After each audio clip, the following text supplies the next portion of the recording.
నేను అమరావతిలో నేను రైతులకు సంఘీభావంగా నేను వెళితే నా మీద వైఎస్ఆర్ కాంగ్రెస్ రౌడీలు చెప్పులు రాళ్లు అదే మరి కర్రలతో దాడి చేశారు. ఆ రోజు డీజీపీ సమాధానం చెప్పాడు. ఏమన్నాడంటే ఈ రోజు వ్యతిరేకత ఉంది, చంద్రబాబు నాయుడు అంటే ప్రజాస్వామ్యంలో ప్రొటెస్ట్ చేయొచ్చు, రాళ్లతో దాడి చేయొచ్చు, కాబట్టి నేను సమర్థిస్తున్నాను సిగ్గు లేకుండా డీజీపీ చెప్పాడు. జ్ఞాపకం ఉందా నేను అడుగుతున్నా. మా ఇంటికి ఒక ఎమ్మెల్యేగా ఉన్న వ్యక్తి రాళ్లు కర్రలు తీసుకొని వస్తే నేను నివారిస్తే మన మీద కేసులు పెట్టి ఆయన నా అపాయింట్మెంట్ కు వచ్చారని చెప్పారు. ఇవన్నీ నేను ఎక్కడ పోయినా నా మీద రాళ్లు వేశారు, అవునా కాదా అని అడుగుతున్నా మిమ్మల్ని.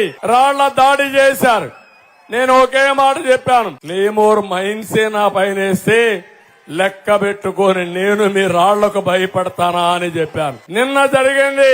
నేను అడుగుతున్నా, ఇంతమంది పోలీసులు ఉన్నారు. ఏదైతే జగన్మోహన్ రెడ్డి గారు వచ్చారు, రోడ్డు మీద తిరుగుతా ఉంటే కరెంట్ ఆఫ్ అయిందంట. ఓకే, ఎవరు ఫెయిల్యూర్? నా గవర్నమెంట్. ఇప్పుడు ఎవరి గవర్నమెంట్? ఎవరిది బాధ్యత? ఎవరిది బాధ్యత? ముఖ్యమంత్రి పైన రాళ్లు వేస్తే నీకు సిగ్గు లేదా ముఖ్యమంత్రిని అడుగుతున్నా నేను. నువ్వే కదా ముఖ్యమంత్రి, నేను కాదు కదా.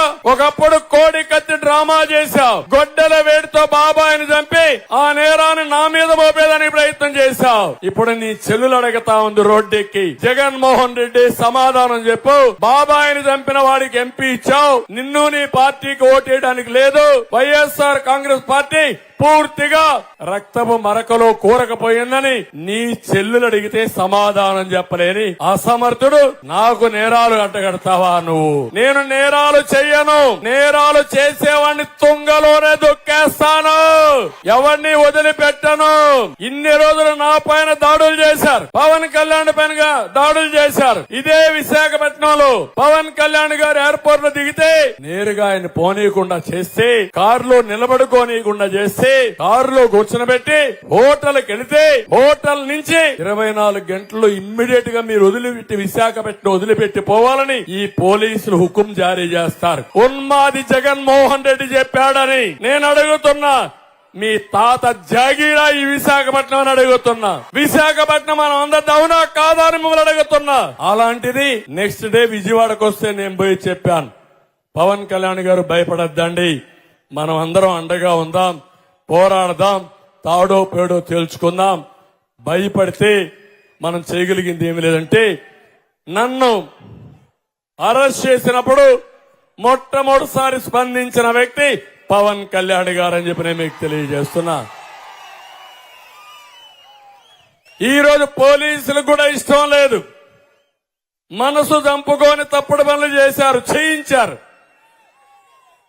ఈ రోజు నేను చూశాను 2 సంఘటనలు. నిన్న ముఖ్యమంత్రి పైన దాడి చేస్తే రాయి పడితే అది కూడా చీకట్లో గులకరాయి. అర్థమైన తమ్ముడు, చీకట్లో గులకరాయి. ఇప్పుడు పడింది ఎలుగులో రాయి. అవునా కాదా? అవునంటే చెప్పండి మీరందరూ.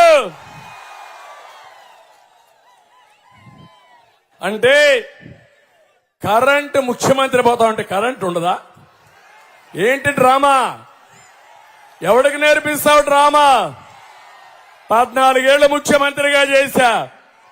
నువ్వు పేగు లెక్కేస్తే ఆవులిస్తే నీ పేగులు లెక్కేస్తా నేను.